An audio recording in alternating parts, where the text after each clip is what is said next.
The Fermentation Project is a collaboration between James Hoffman and then Lucia Solis. A lot of coffee from Guatemala, from her farm, divided into 4 separate ways of processing. Mechanically demucilaged, wild fermentation, lactobacillus, Saccharomyces yeast. All 4 processes are all the same coffee. This way you're able to taste all 4 in a blind cupping and only taste the differences in processing. I'm really excited about for a number of reasons. One of them being Mundos is a part of it.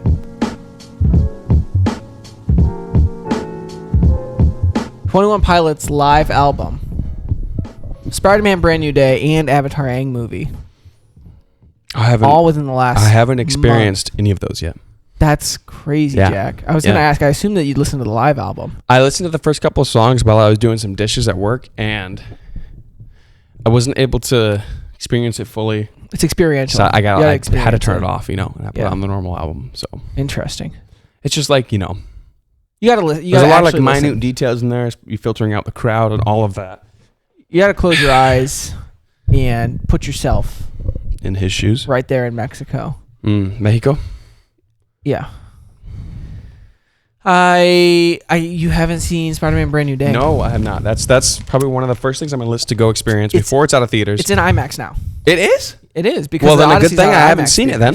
Heck yeah. Yeah, so now you can see it, but I kind of want to see it again. So if you go to see it in IMAX, let me know. But all right, tomorrow? Then no, I'm busy. All right. Dang. Then I don't think my Spider-Man costume fits me anymore.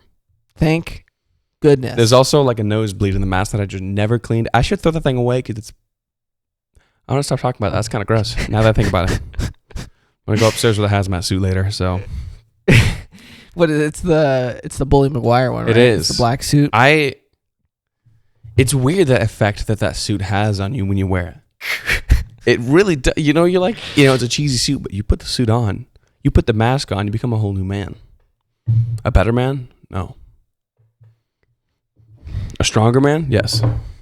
I feel like you are just like by nature, like if Adam, because I'm trying most to aligned with Bully Maguire is what you're trying to say. In a way, I'm trying to imagine Adam wearing that suit. I don't think it would change him. No. Well, Adam is Andrew Garfield, of course. Exactly, but that's what I'm saying is that like you are by nature. I'm certainly not Tobey Maguire. I am. I don't know, Jack. I could be. I cut my hair recently. Or my wife cut my hair. Now I'm Tobey Maguire. But before I was Bully Maguire. Sometimes the things you say, it's like, who wrote that dialogue? Like, that's crazy. Yeah, that's fair. Oh, boy. You should have seen me in the suit. Wait, were you there when we watched? Yeah. Was it No Way Home? Mm-hmm. No Way Home? Yep. Just wearing regular people clothes. Like normal people do. Not even a Spider-Man shirt? Surely you were wearing a Spider-Man I don't think shirt. so. Come on. I've got some Spider-Man shirts now. I think I maybe was wearing a Spider-Man shirt. But yeah, I've got some now. The Avatar Aang movie too, though. I was not optimistic at all. I enjoyed it. I thought it was pretty good. I haven't really heard much about. I think I saw its trailer. I was like, I didn't even know they were making this. So, so this is this first movie that they've made about Avatar, not the blue people, since the flop movie years ago. And this isn't a continuation of that, right? You're talking about M. Night Shyamalan's adaptation of live action. Yeah. No, so this is the animated style. It's like in the same vein as like the show and Legends of Korra, but it's just a movie. Yeah. So it's totally different people. It's it has nothing to do with the Netflix Avatar, which is just absolute buns on toast. This is animated? Yeah. Oh, what's this live action? Is there a TV show? There's a TV show on Netflix right now, which is absolute buns on toast. I've seen enough clips to know that it's just a waste of my time. One person it's disappointing. Dragged through the mud. Pointed out to me that a lot of these new shows today, a lot of the like costume design is very like everyone wears clothes that seem brand new, and it kind of takes you out of it. And I would have to agree with the select shows that I've seen. Well, it's a cost thing. They want to be able to reuse those things. Yep. Well, so it's just like cheap production, but it's pretty good. I don't know if you want the little info card for that. Yeah. That bad boy. So tell me about this coffee. So what do you know about it? Well, it's going out of my mailbox, and I opened it up, and nothing better than seeing this little red package in the mail. It's a great color choice, contrasts against all the junk mail and all the bills that you get. Kind of helps alleviate that a little bit. And then I opened this up. I had to smell it, and it was so good. This is Did you smell the package or did you smell the coffee? Smell the package. It has a good smell to it. Nice. I Smells can't like really. warehouse. The coffee was very tightly packed. There was no air for me to squeeze out of it. So you just like unfortunately. sniffed the envelope. Just the glue. Yeah, you know where it like connects to the package when I ripped it open. Just yeah. Okay, that makes sense. It's pretty good. I recommend it. Okay. So this is Olympia Coffee Roasters Alexander Vargas Pink Bourbon, and I love pink bourbons. Do you love pink bourbons? I think I do. Yeah, I mean it's just like washed Columbia. It's like, come on, right? Always good. So Alexander Vargas is a cup of excellence winning producer for his pink bourbon varietal. He continues to innovate in processing and drying. And so Podium Coffee Club only features coffees that have won some sort of award, or their roastery has won some sort of award for their coffees. So they were the 2026 U.S. Roaster Championship runner-up. So do you remember who won the 2026? I think it was Cafe X. We've gotten their coffee in this subscription before as well. I don't know. I don't remember what that coffee was. I know the answer to it that. was good. But this one I'm excited about. I love Colombia's. Would you say that Colombia is your favorite origin? Probably. In the year of our Lord 2026?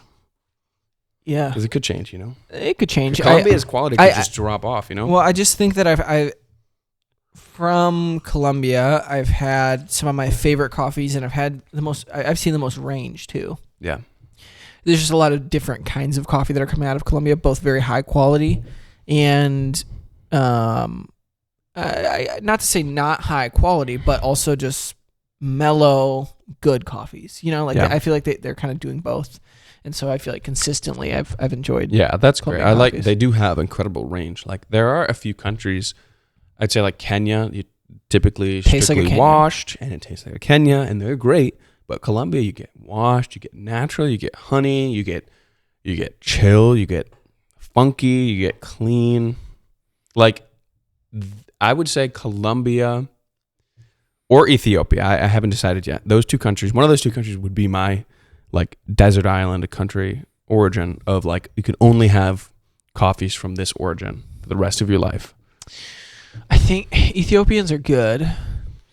I would say that they have less range than Colombia's. Yeah, they kind of have that like stone fruit, or like florality that's good. But I like the carameliness of Colombian coffees. They just have a certain like a smoothness or a roundness or like a sweetness that they bring to the table. Where I feel like Ethiopian coffees are a more fruity sweetness. Like Colombians are a more sugary sweetness. That's a good way to put it. I like that. Thank you. Everybody likes sugar. Yeah. Sign me up. Mm-hmm. Well, I like this packaging a lot. I like the simplicity of the label, and then the complexity of the bag. It's a nice contrast. We should do Where are these guys based out of? Probably Olympia, Washington. You know, that's what I would say, but you never know. That is true. Nice, nailed it. Great guess. Good job with your name, guys. That made it very clear. That well. We should do a segment where Jack analyzes coffee bags and says why they look good. Yeah. We could also roast some people too. Definitely. I've had some Probably not distasteful coffee bags that are just either way too boring or way too complex. That it's just an eyesore to look at, for sure. But it's also, you know, everybody, they develop, you know. I was going to say, Mundos bags packaging have not always looked as nice as they look now. We've come to a place where it's refined, especially the label design. And that was my own journey with graphic design. You could, if you've ever seen the bags over the years, you can see I've become a lot more refined, or you can see sometimes I'll be excited about certain ideas and then it's just too much. But now I feel like we're landed in a place where it's minimal yet information dense, which was really hard to find, but I like it. That has as much information as you would want in a single label, but also still look clean at the same time. Yeah. Graphic design is like so hard for me because I like it enough to want to do it, but I'm not skilled enough to be good at it. Bro, And so then I always am like trying to do something and I have a vision in my head and I can never like carry it out, or it always just looks bad. Cheeks, yeah. Or like not the way I wanted it to look. That's so like, true about. I just spent so much time on that. So much stuff. And that's why it's hard to like put so much effort into things. But it is so worth it to chase after those things and become great at them, because you're not going to be great at them out of the gate. Like I think of my journey with, photography, videography, color grading was like absolute trash in the beginning. And I don't think it's perfect. I still want to learn a lot more, but it's come a long way where like it can actually look good now. I mean, Jack does all the color grading and stuff for the podcast and the videography and stuff. But it's pretty easy now because we have the same lighting setup where I just apply the same whatever I did last time and it looks great. But I feel like people are always like very complimentary of your style. So I feel like it does. Yeah, it's a lot of fun to develop it, learn about how, like I did photography for a long time, so I know all about like contrast as far as light goes, but contrast in color was a whole thing that I didn't know, and it was very cool to see. I mean, it's something that's like very easily you can see the difference, like be the before and after of before you color grade, after you color grade. It's like, and something that looks very pleasing to the eye. It's very nice. My water bottle is like way too much of the center of attention there. Yeah, that's crazy. There we go. Much better. It's got no walla, folks. Yeah. It's got no walla. So, it's been a little bit since we released our last podcast. We last time we released a podcast, we didn't have 1,000 subscribers on YouTube. Yeah. We hit 1,000. We actually hit 1,100. We had kind of just an unintentional forced gap in our schedule just because we were just so busy. A lot of things like roast retreat, which we'll get into later, and just like life and the busyness of summer. And now we're hitting the point of, especially at Mundos, all the college kids going back to college, and yet it stays busy. So that means it's busier for the owners. Yeah. Which is great. I love it. Yeah, I mean, you said we'd get into roast retreat later. I was honestly thinking we might get into it right now. Jack, I haven't really heard much about it from you. So roast retreat 2026. Nick, you were with me at roast retreat 2025. So this is the 4th annual roast retreat. This one this year. It was insane. So it was down in Detroit. It was at the Eastern in Detroit, big like warehouse, and there was over twice as many people. I think last year there was like 250 some people, which was a lot. This year they reported over 600 tickets sold, which is crazy. So like last year, there was plenty of times. I mean, we had help. Both of our wives were there. We were slammed last year. We were slammed, but I did have time to go around and talk to people. I took some pictures. I did an interview with somebody. Not very much time, but I did it. This year, not a chance. It was just... I forgot to bring a brewer. I only brought one ex-brewer. So we were running one brewer the entire time for 600 people, just brewing pour-overs. And we had 2 different offerings too, which was crazy. And so we served the Guatemala Hoyaba. Have you had that one before? No. I should have brought it. You have to try it. We just bought 5 more bags of it. So we have like 900 pounds in the roastery right now. So we'll have it for a good bit. It's a natural process Guatemala. Okay. And you know me, I'm not a big fan of naturals. So I'm typically, I'll enjoy them. I'll recommend them to people who like them, but I'm just like, it's too fermented. This one? You mean wild fermentation? Yes, wild fermentation. Yes, exactly. And it has the sweetness that comes from a natural, right? But it doesn't have any of the fermentiness. So it's like very clean, but also very like blueberry sweet. It's like unlike any natural I've ever had. Those are the best naturals. When it has a little bit of florality as well. Richness that you get from a natural, but not the taste effects. Yeah, I mean, it is just so good. And we were brewing that one, and then we were brewing the Ethiopia Benko Gotiti. That's great, classic washed Ethiopian. I think it was a good choice. But yeah, ton of people. They gave away a fellow Espresso Series 1. They had a raffle for a ton of different prizes, a ton of sponsors. Were there more roasters participating? Yes. I think there was like over 30. Good. You need to tables split there. up the load of all of those people. I know we couldn't have done it without you guys. So shout out. Got some bags of coffee from Lantern, from Curious, from Ground Control. Shout out you guys. I would have gone around to get more, but it was just packed. And then by the time I had any second to breathe, everybody had already packed up and left because it was just, people lingered past the end time for the event. So by the time people actually left, it was just like time to go. Yeah. Because we had a set time we had to leave. I'm seeing a bigger crew next year. Yeah. But it was great. I mean, if I would have brought 2 brewers, it probably would have been easier. But I also, I plan to next year, I want to bring the Aiden because I feel like that would be nice. I was going to say, to brew some bring 2 pour-overs, Aidens.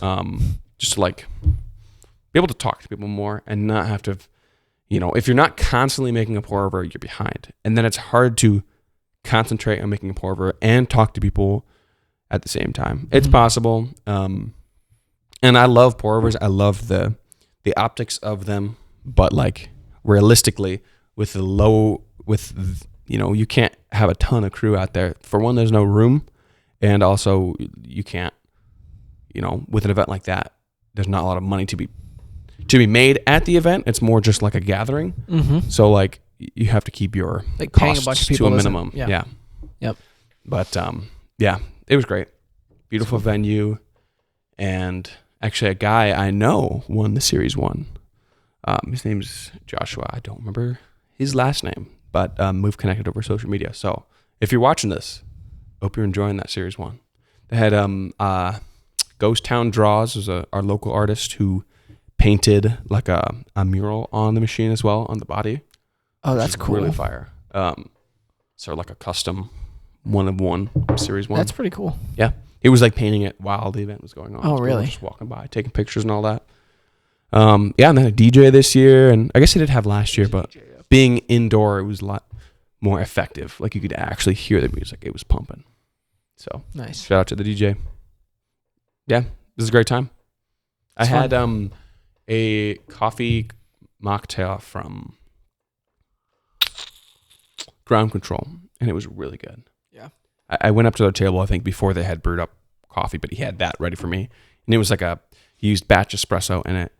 I don't remember what cocktail it was based off of, but it was really, I think it had some like pineapple in there or something. It was really good. Was it like pina colada? No. I don't know what it was though. Okay. It was just pineapple and some other things in there. Okay. Nice. Yeah. But yeah, good. All in all, it was a great time. Unfortunately, I didn't get to explore much of Detroit. We stayed there an extra day, Tatum and I, but the day of the roast retreat, I woke up with a headache and a sore throat, but it was like, we got to do this. Yeah. And it was a great time. I wasn't miserable the whole day, but by the time the next day rolled around, we were just going to get breakfast and leave. And then we got rained on, and we were like, let's just go home. Let's just, I'm glad that we stayed an extra day so we didn't have to drive home after the event. We were able to just like rest for the remainder of that day, but didn't get to visit any of the shops I wanted to, which was unfortunate. Yeah, last time we were down there, both of our wives were very pregnant. Mm-hmm. We had to hunt for a cheese quesadilla for your wife. You know, there's just those.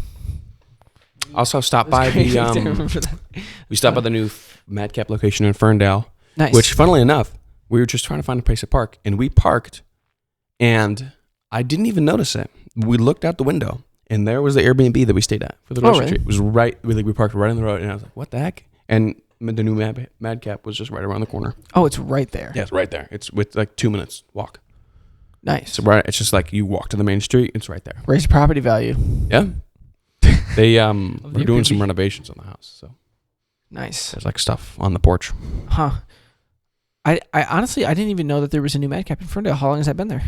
Well, it's brand new. Obviously, it wasn't there last year. Yeah. So it just opened, I think, within the last 2 months. Okay. 3 months. I don't know. Nice. Yep. Yeah. Detroit kind of needed another Madcap. Yeah. It's a big city. Yeah, it is. There's only one Madcap. I wanted to go to a few places. I had some recommendations to Detroit, but I'll have to be back there and go there again. You know, take a trip just for that. Yeah. Hang out down there. Because there's some cool... Coffee crawl. Some other cool, like, going around Detroit and visiting some of the historical buildings is really cool. Yeah. There's a lot of, cool buildings and... Pretty fire. Stuff to do. Coffee crawl. Or is that a coffee sprint? You know, like I feel like the nature of a crawl is like you're getting drunk, so you're dragging yourself around. Where like crawl, coffee, I feel like you're more a crawl as in energetic. Like we're slowing down, you know, because you could sprint, but then you're not. Usually, that means you're stopping in. You're not taking the time to enjoy it. You're just taking it to go and run to the next place. That's true. But I want to, you know, maybe a coffee. I feel like the nature of the coffee would be getting you more. How about a coffee stroll? Coffee where it's like more sophisticated. Coffee jaunt. Nah. Yes. Nah. Yep, that's the one. No, I got it. I figured it out. Crazy. We don't need to talk about it anymore. All right. So that's cool. You mentioned some of the new coffees at Mundos, but there's been, this is that time of year where just like so many new coffees. I haven't been able to try all of them. Yeah. So like how many new coffees? That's a great question. I think right now we have just under like 20 single origins. So that's a lot for us. Mm-hmm. At once, just to like a lot at once, right? We've got some from one of my favorites recently is the Kenya Kichwa Tembo. We initially got a handful of these coffees as spot coffees as we were waiting for some of our forward booked offerings to arrive. There were some delays, but there were, you know, of course, with any coffee, you know, the quality has to be there so they're all great coffees. The Kenya Kichwa Tembo is great, and I don't like cold coffee. However, this one on Flash Brew is so juicy, so sweet. I found myself making one for myself the other day. And I don't do that, you know? It's so good. It's like almost better than it is hot. It's funny to me that like you and your dad both said that you don't like Flash Brew, but there's been several coffees that you like on Flash Brew. Yeah. And so I think that you do like Flash Brew, and just not your preference. Yeah, like you like Flash Brew with the right coffee. Yes, definitely. I just find myself like, I like it. There's like certain coffees, I find it similar to just a different brewing method, right? I like to enjoy coffees across different brewing methods, even though maybe I think one of them is better, just for being able to taste it different ways. Mm-hmm. I will say I have never had a coffee that is on Flash Brew that tastes better than it is hot. Maybe it is on par or almost as good, but it's never better. Because I think that just the way that, and I think a lot of it for me is just due to like, probably just like nostalgia of like a hot beverage, and just a cold beverage is not there for me. Well, I think you can analyze the taste more, right? Yes. Like you lose something. As I say, and that's another thing is that like you find a lot of times cold drinks tend to have an increased amount of sugar in them because the ability to perceive taste is lower when drinks are cold, because I would assume, and I'm just speculating here, that it has some sort of numbing effect to your tongue because of how cold it is. With their ice being in, it's 32 degrees. It's very cold, so you're able to taste it less somehow. Because think about like ice cream. You ever ate melted ice cream? It's incredibly sweet. You eat it frozen, it's good. Of course, there's the texture thing there. Melted ice cream is just very soupy, so of course it's not good that way. Soda is another one. So much sugar in soda, but if you drink it warm, it's nasty. We need to know how how your taste buds actually like interact with the food, because there's certainly something about temperature. Because I know like too hot, like hotter things, it dulls your ability to taste. Yeah. Well, I imagine that your tongue has some sort of like limits with the temperature that it can perceive things at. Too hot, you can physically damage your tongue. So then, of course, at that point, that's beyond the limitation of what your tongue can perceive. And there's probably a limit to how cold. Again, you could damage your tongue, or also that would be probably a lot far beyond what you can perceive. Maybe it's similar to like touch, right? Like when your hands are cold, you have less of an ability to perceive. I imagine if it's colder than, if it reduces like your body temperature, right, 96 degrees or whatever it is, lower than that, there's probably a range of what you can perceive. But even as you get farther and farther away from your body temperature, you start to lose certain functions. Like that's why things numb. Is it a blood flow thing? You think that the cold beverages they tighten and restrict the blood flow in your tongue? I don't have the credentials for this. Drop a comment below if you know why. If you have a PhD in taste buds, Taste buds, PhD. Mm. Yeah. Or just if you know the answer. Yeah, please. I don't care what your credentials are. Just like give us a Wikipedia link. Even if you don't know the answer. If you don't know the answer, just guess. Let's have some wild speculation. Yeah. Why do you guys think? No cheating. Don't look it up. Why do you think that cold things are harder to taste? And also, do different parts of your tongue taste different flavors, or is that a myth? That is a myth. That's what I hear. Even though we still have a tongue chart at Mundos, it's a myth, and we tell people that. But it does help to, your brain, think about. It's a myth as far as like taste buds tasting differently, but it's helpful in as much as you feel certain. I feel like certain sensations in your tongue. On your tongue. You when feel you them in feel different it places. on the side, you're like, okay, what I'm tasting is bitter or whatever, or in the back or whatever. Like a like a stringency. Yeah. When you're tasting something bitter, like it's the back and it tightens the sides of your tongue, even though you're tasting it on your whole tongue. So like it's a myth, but also it's not entirely a myth. It's just a misunderstood how it works. It's not like you have a bitter taste receptor in the back and a sweet taste receptor in the front. It's all one, but the muscle contracts in different ways depending on what flavor you're experiencing. Supposedly. Allegedly. So with these new coffees, what are... I've had a few of them. You might have to help me remember the names. Right. But what are some of your favorites? Well, I said Kitchen Tembo. Yeah. That one's classic. It's great hot. It's great on espresso. Cortado. It's like, imagine a Kenya, right? But like a little, like 10% sweeter. You know, that's what that is. That's pretty much... Okay. Hot take. That's pretty much all that Kenyan coffees are to me. It's like they all... Varying levels of sweetness. They all taste the same, but like a slightly different balance in one way or another. But they're so good, right? Sorry for our audio listeners there. You disagree? No, I enjoy them. Right. I enjoy them. I think that Kichwa Timbo is really good. I like how sweet it is. It tastes like a Kenyan to me, distinctly though. How sweet it is to be in love by you. James Taylor. That's one of my favorite artists. Did you know that? Yeah. I don't know if I knew that, but you've sent me some of his music, so I know that you enjoy his music. I've sang it over you before. Thanks. I can feel it. What? Like, never mind. Okay. I do feel like Kenyans, though, they're so distinct to where it's like, yeah, this tastes like a Kenyan, but it's maybe a little bit more, it has a little bit more of a clove taste than usual, or it's a little sweeter, or it's got a little bit more of an oranginess. Yeah. It has less dynamic range, I would say. So I enjoy, which I like. If you love the way Kenyans taste, that's exciting for you because you have them, and it's like those tweaks, like the Nairi that we had, very sweet. It's like vanilla ice cream. You know, you've got your French vanilla, you've got your vanilla bean, you've got your creamery blend. You know, they're all vanilla ice cream, but they're all slightly different. They're all Hudsonville vanilla ice creams. Yeah. So what are you shaking your head for? I saw that. It was like in an approvatory way. You know, like that's good. Oh, I thought usually this means no. I'm aware, but like you know how we Midwesterners communicate. So good. Yep. Oh. What were we? Okay, so you were saying that was really good. Yes. Another one. Okay, what's the Highland Guatemala? Huh? Gone. Highland Guatemala is That's long already gone. gone. Santa Sofia. That's already gone. We have a Highland Colombia right now. The Hildardo Perdomo Rodriguez. That one's really good. The Santa Sofia has been gone for quite a while. Okay, then I'm thinking of the Hildardo. Yes. Yeah, that one's great.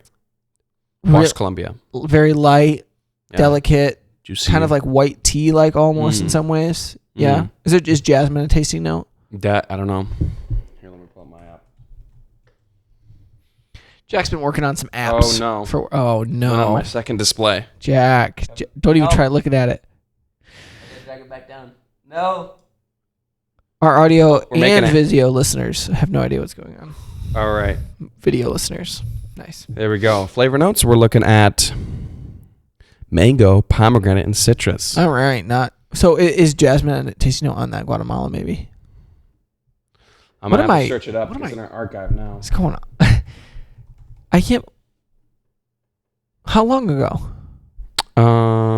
I don't have a date of when we roasted it, but I have a date of when we got it. Okay, I'm remembering that. 10/30/25. Okay, yeah. No, that one was older. Stone fruit, white chocolate, kiwi. Is there not one that has jasmine as a tasting note? I don't think I have the ability to search up flavor notes, but I should add that ability. I do not have the ability.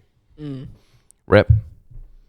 built that app needs to make an update. Someone needs to file an official bug report for that, and I'll add it. I'm not going to remember it. So I don't think it's a bug. Well, it is now because I found out about It's going to bug you. The search bar doesn't work. That's a bug. Well, okay. So anyway, that Highland Ethiopia is really tasty. I think Josie still has a box of Colombia. it. She forgot about, and she brought it in, and then she just left it in the roastery. But it's like months old. So. Nice. Yep. Nice. Man, what are some other coffees? Help me remember here, because I know there are some other ones that I've had that are tasty. We got the Colombia Daniel Mauricio Bolanas Zuniga. We're actually out of that one. We roasted all of it. That one is new, but it's gone already. We only got a couple bags of it, and it sold like hotcakes, and it didn't taste like... I don't even think that I had that coffee. Yeah. A lot of these are very quickly. Cocoa, clove, dried fruit. Man. And then the Costa Rica honey process finca, I have the pronunciation here. Oh, I've had this one. Iguarones. Yep. Named after the Iguarones trees. That one has black tea, stewed cranberry, and elderflower. I've had this. That one's tasty. Yeah, those are the flavor notes my dad came up with. And new decaf Peru. That's a new one. Really? Is that on right now? It is on. I think at 305 we have it on bar. We sell the decaf Mexico at West and HQ, I believe. Okay. But we're selling bags of it. Get through it. Bangkok TT, that's gone, unfortunately. Really? That was a new one. It's so good. What were the tasting notes on that? Papaya, strawberry, plum. Yeah. Ethiopia with some a of these papaya coffees, note? Come on. It's just weird. Gone too soon. Fly high. There's this there's different seasons seasons as far as harvesting, but seasons just in like a coffee shop too, where it's like you get a lot of coffees in at once, and then there are usually seasons like throughout the winter where it's like we have the same coffees for a long time. Yes. I mean, it's just due to, supply and demand, really. Yeah. But now that I'm not, you get so many coffees at once. Now that I'm not working at Mundos, I just wasn't even able to Yeah, there's too many. While you're at Mundos, it wouldn't be unlikely for you to try 2 to 3 different coffees every single day. Yeah. But if you're not, then it's like once a week, Yeah. Right? If that. And you have the bi-weekly subscription, right? So it's like you get a new coffee every 2 weeks. Mm-hmm. And at this point, because we've had so many new ones, we haven't done a repeat of coffee. I mean, we hardly do repeats anyway, especially for bi-weekly subscriptions, but it's always something new. Also subscribe. Link in the description. Subscribe to the podcast? Coffee subscribe to the podcast? Is that what you're saying? They're both in the description. Subscribe to anything. No, don't do that. You only have so much money. Subscribe to anything. Here's what Jack is saying. Things that I consider Jack is saying worth... that basically a subscription is just one more subscription. So just get another subscription. Get as many streaming platforms as you can. Here's the subscriptions that I think are worth it. Equal Parts Coffee. It's free. Mundos subscription. Podium Coffee Club. Apple Music. At least one streaming service, but it depends on the show you're watching. Don't do more than one. You have the self-control to do. But if you're doing more than one, why are you watching more than one show at once? Unless you have a show you're watching with friends at once, and then a show that you're watching, with you and your spouse. Okay, here's the thing. Or your significant other, Jack. Here's the thing, though. I think that if you're looking at the streaming services, you've got Prime Video, you've got Netflix, you've got Disney Plus, you got Apple TV, you got so Paramount Plus, you got Hulu. And why can't you just do one at a time? Well, here's the thing. Yeah. Here's the thing.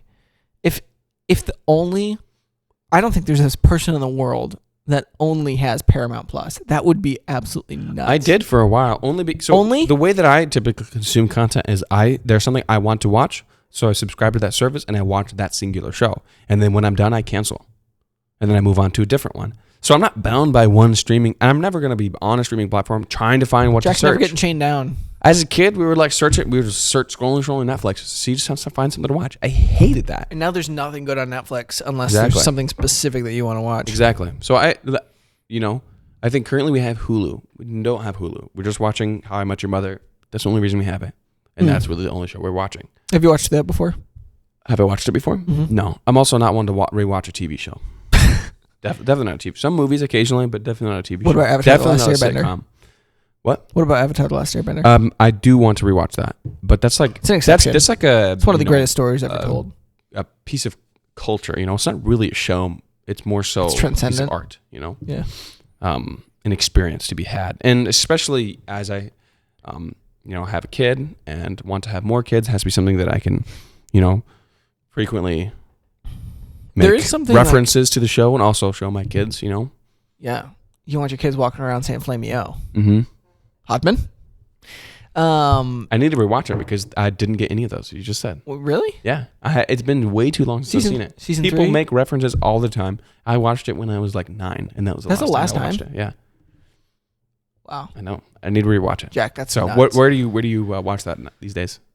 Paramount Plus. Yeah. Well, sounds like that's after I think we're in season 6 of How I Met Your Mother. So after that, Yeah. You can just buy it too. how much? Like $60. How many seasons are there? 3. But I mean, like, dang. But I mean, like, But if something you you're gonna find it, watch for the if you rest- find it physically, it's like $20. yeah, but how $30. long am I gonna have a disc drive in my home? As long as you want. Am I gonna keep my Xbox around just for the disc drive You might. if it becomes obsolete? Other than that, That's low key what my part of the job of my PlayStation 2 in my house. that's a good point. The place that play Blu-rays. Not Blu-rays. Okay, PS3 can, right? Yeah. Okay, that's good. Yeah. Do you remember that transition From Just in DVD culture? to Blu-ray. Yeah. Yeah. Well, I remember I think one of the first Blu-ray movies I watched was like Pirates of the Caribbean, and it was like, holy crap! Especially with like all the CGI in that movie that just looks so good. You were like, dang, I remember this is the future. I remember begging my parents to get a PS3, Mm. and one of our big selling points was like, it can play Blu-rays. It can play Blu-rays. Yeah. We need to get it that way we can play Blu-rays too. It was wasn't trying that to the appeal to PS3 him. was like the competitor to the 360, right? That came around around the same time. Yeah.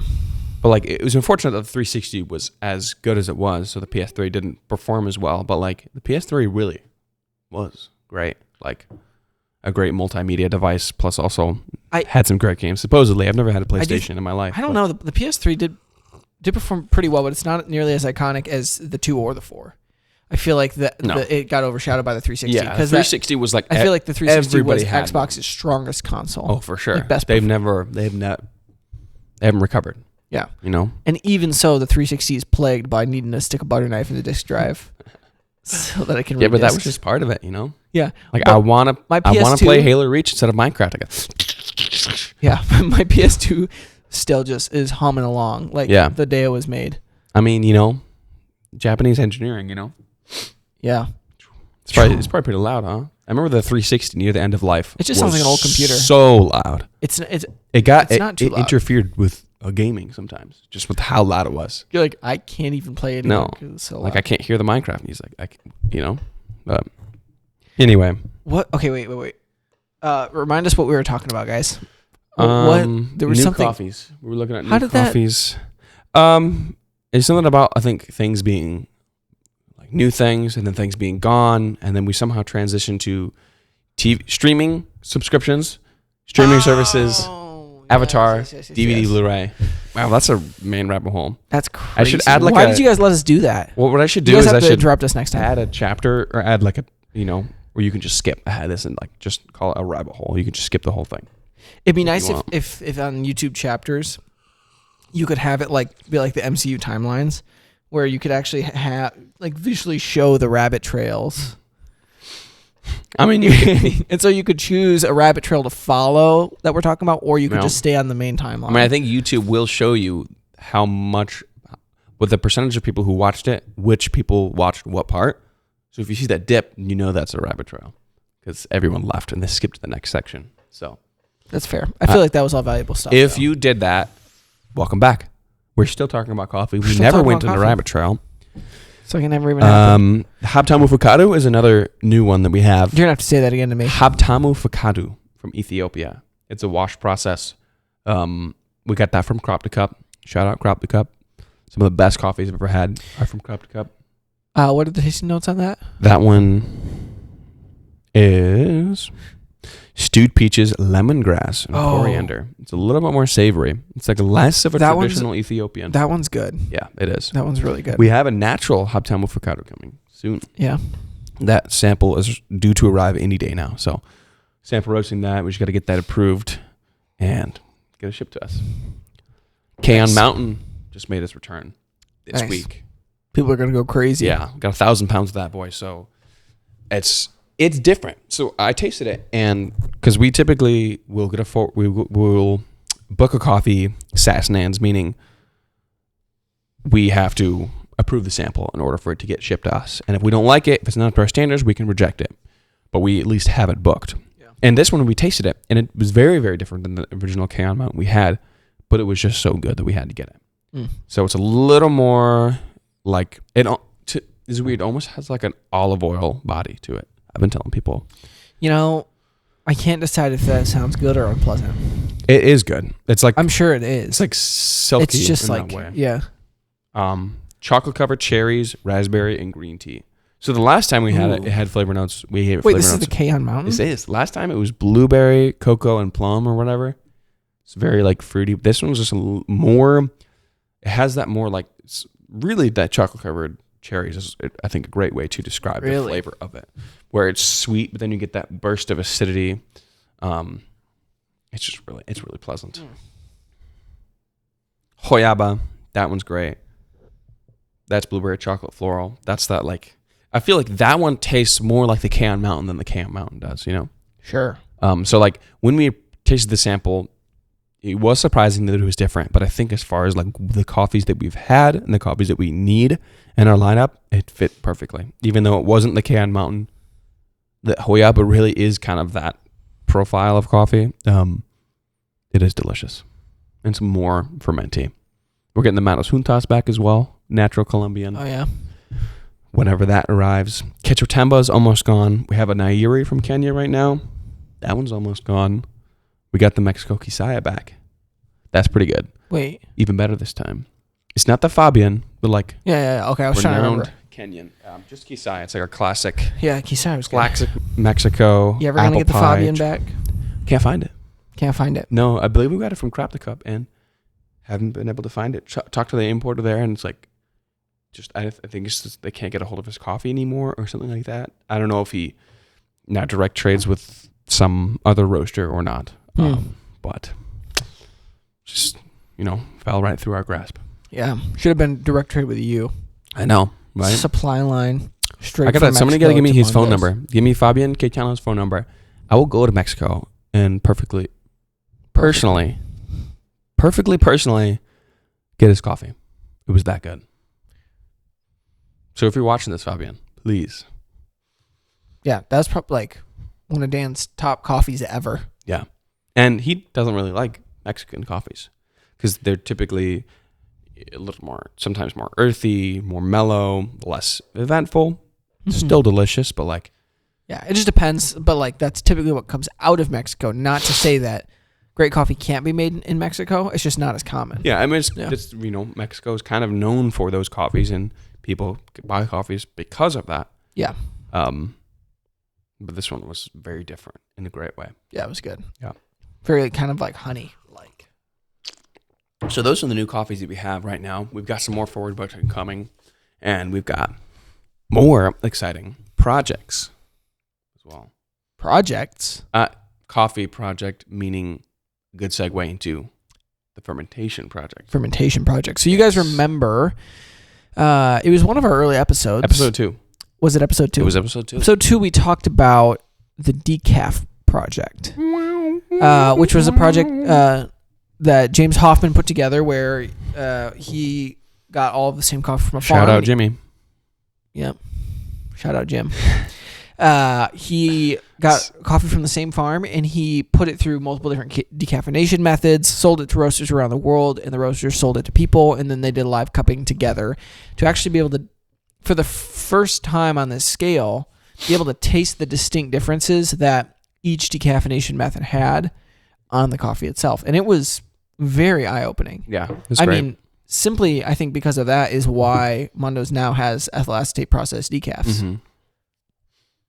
Yeah. I mean, like, it's hard to tell the differences that processors have. If you have a coffee from Ethiopia that's decaffeinated and a coffee from Colombia that's decaffeinated, because you can't tell if it's the process of the decaffeination or the process of the coffee that is influencing the flavor.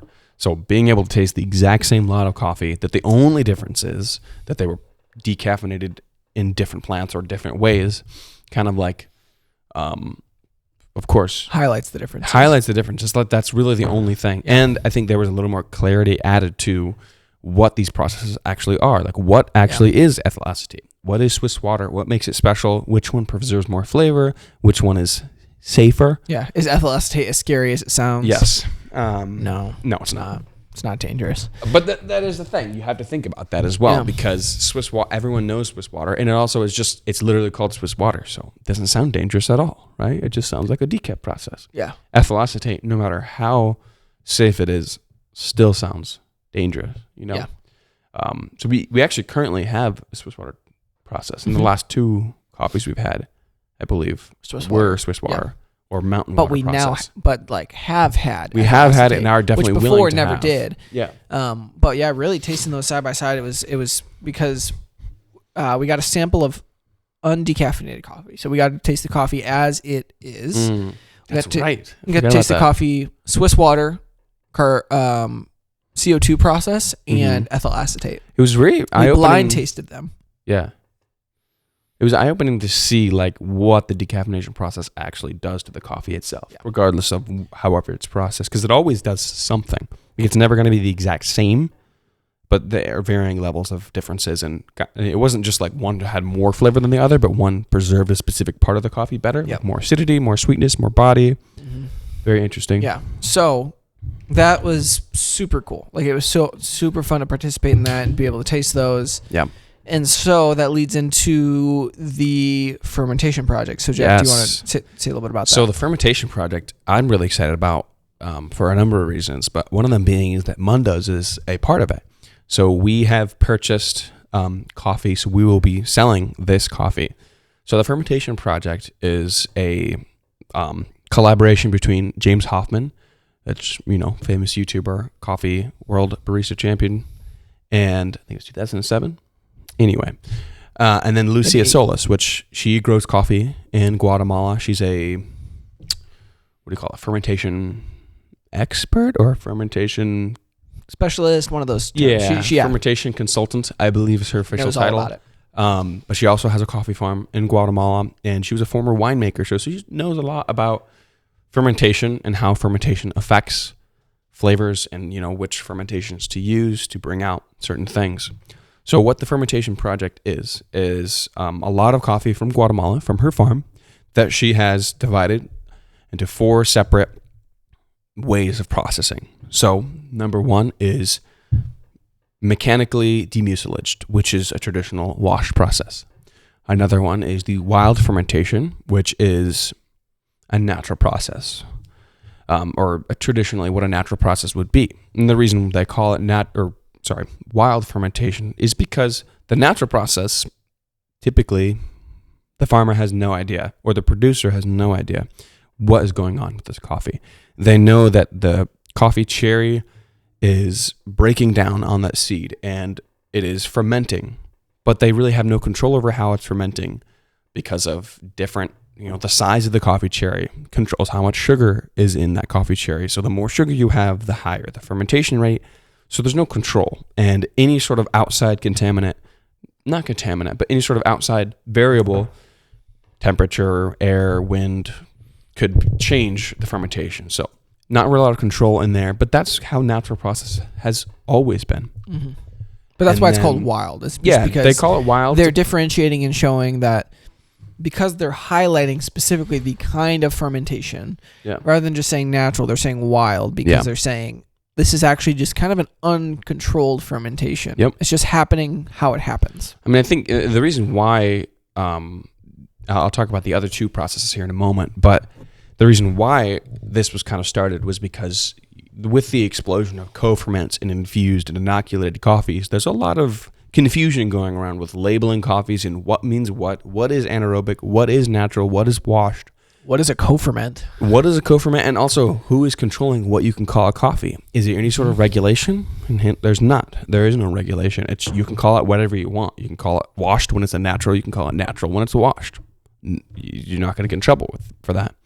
So the other two fermentations are inoculated. So one of them is going to be lactobacillus inoculated, which is a type of bacteria. So really what that does is by adding this bacteria to the fermentation tank, what that bacteria will do is not necessarily like you're going to use this to like flavor the coffee in any way, but really what it's going to do is going to influence the fermentation and have a more controlled fermentation. But because by adding this bacteria will actually prohibit certain other bacteria from growing. So it'll strictly be a certain type of bacteria. So you'll really only have one type of fermentation that's happening. So it's very controlled. Very controlled. It's happening at a specific rate. And that's the reason why farmers have started experimenting with this. Because you have more control. And more control means more stability and more sustainability for the farmer. Because with wild fermentations, if you aren't paying very close attention to the coffee, anything can happen and the coffee could literally just start to rot. And that never tastes good, right? So you could have a coffee great one year that sells well, and the next year it's bad, and you don't know why. So that's why stuff like this is becoming more and more common. You're able to influence the fermentation. You're able to have more control, more repeatability, more consistent coffee, which is great for everyone.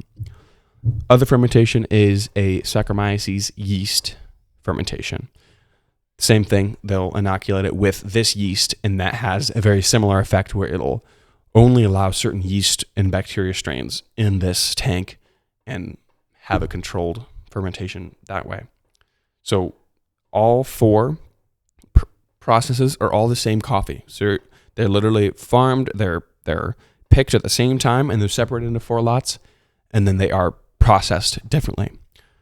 This way you're able to taste all 4 in a blind cupping and only taste the differences in processing, which is going to be incredible, and I'm really excited to do that. Yeah, so no official information yet, but be on the lookout because Mundos will be selling these coffees. Yes. By the time this comes out, this may already be available to purchase. And if that is the case, I'll put a link in the description. If not, we probably have a good idea of timeline then. Mm-hmm. But right now, we're still waiting because James Hoffman wants to do a global cupping of this coffee. So we're trying to coordinate exactly when to roast them, when to have them available. Is the time for that global cupping public?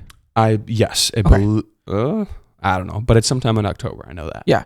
So this is a really cool opportunity. Obviously, the Decaf project was like just so it was so cool. It was like, wow, I just learned so much just through tasting these things. Yeah. So keep your eyes out, like look for this stuff because this is a really awesome opportunity. There are going to be roasters all around the country and the world that are participating in this. But try to get your hands on some of this coffee and do the cupping. You'll learn a lot. And also, James Hoffman released a video, kind of like a 30-minute documentary style. Watch it. Yeah, he did it with Lucia Solis. It is so good. It's so very eye-opening about like being able to get to the bottom of what fermentation is and kind of like clear up some mystery in it, which is great. We'll link that in the description as well. Yes, super worthwhile watching.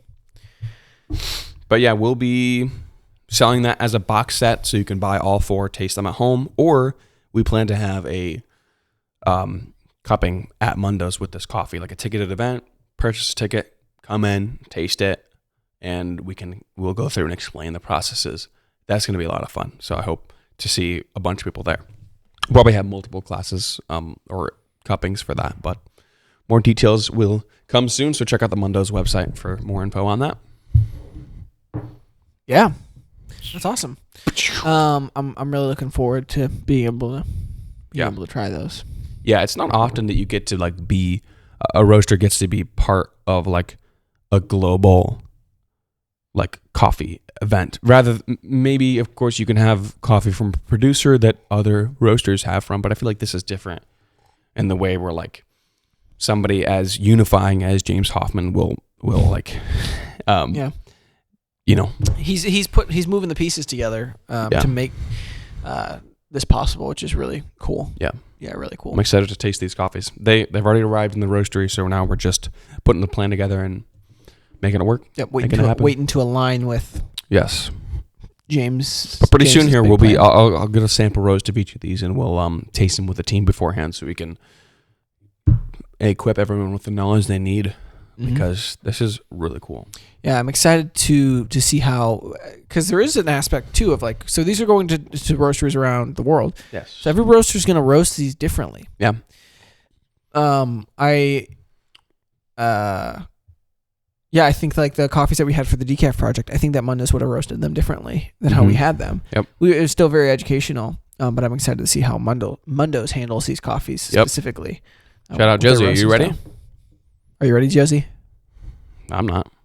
Jack's not ready. Are you? I hope you are. Somebody's got this. Somebody's got to be ready. Somebody's got to be ready. We'll figure it out. I'm not ready. We're good. I won't be any help. I'm not going to help you guys with that. All right. Well. Dang. Do we what have did you think else? of this coffee? I mean, I feel like we just kind of written right into it. So we did. This coffee's been really good. Yeah. Sweet, pleasant. Yeah. Everything you'd want in Colombia. I love sugarcane notes in coffee, so it's a little bit green, a little bit like sweet. Yeah. Yeah. Heck yeah. I've never eaten sugarcane, but I can imagine what it tastes like. Yeah. Well, we never said it, but this is episode 40. Episode 40. That's a lot of episodes. Should we do any more, or we'll see you guys in episode 41 and on episode 50 and all those in between, because you will watch every single one. Some of you. Comment down below what we should do for episode 50. Yeah, that's only 10 episodes away, guys. No, we have to start making a plan. Unless, or it's just going to be like a random episode about anything. Yeah, I feel like we got to blow something up or something. Yeah. That's a good idea. Oh, what do we blow up? My Breville? Like explode it? Like what does the inside of a Breville look like in slow motion when you detonate it? Yeah, we could do a collab with the slow-mo guys. Did you watch the slow-mo guys a lot? No. Isn't like the really, really slow motion? Yeah. I think I've seen like a video. 2 Brits that would just blow things up in slow motion. Heck yeah. Yeah, pretty hype. They can do that in Britain? Over there? Across the pond? No, they came here. They lived here. I was going to say. I didn't think that would be loud. Not anymore, anyway. All right, I guess that's the sign. We need to end this episode. I'm sneezing now. Yep. All right, sounds good. All right. Thanks for watching, guys. Yeah, subscribe. That is all. Like and subscribe. That's all we need from you, you know? Yeah, and cancel your Netflix subscription. Yeah, you don't need that. Honestly, guys, what's even worth Also, watching on YouTube there? Premium? Love Island? Are you serious? Get a life. You have YouTube Premium? Come on. Also, although... Are you making fun of people for having YouTube Premium? I'm considering it. These ads are killing me. I know, but it's so expensive. And it's also like... Well, you can get the cheap one for like $8 a month. Yeah, Premium Light. Oh, who decided to name it that? Anyway, that's not what we're talking about today. Will we get demonetized if I tell people not to pay Google any money? Well, so I think YouTube Premium viewers, we get paid more per view if they watch it rather than typical viewers. Get YouTube Premium, everybody. Yes. Actually, get equal parts premium. Pay us directly instead. Yeah, you technically can. Just Venmo us. I don't know why at you would. equal parts coffee. But just so you know, you technically can. Yep. Don't do it. We don't need your money. Put it in your Roth. If you're like, man, I just have this cash sitting here. Like, why don't I give it to equal parts? You should buy Bitcoin. Yeah, buy Bitcoin. Not sponsored. Gold? Yep. Cryptocurrencies, guys. That's where it's at. Ask any of the finance bros. You got any? No. A little bit? No? Actually, I think Do you get gifted some? Or you get like a... You just were like, what happened? Well, I think I maybe just bought a little bit. Miles is like $1 worth of Coca-Cola shares or something like that. And yeah. now it's like $1.05. So I think I do actually have some crypto holdings. Heck yeah.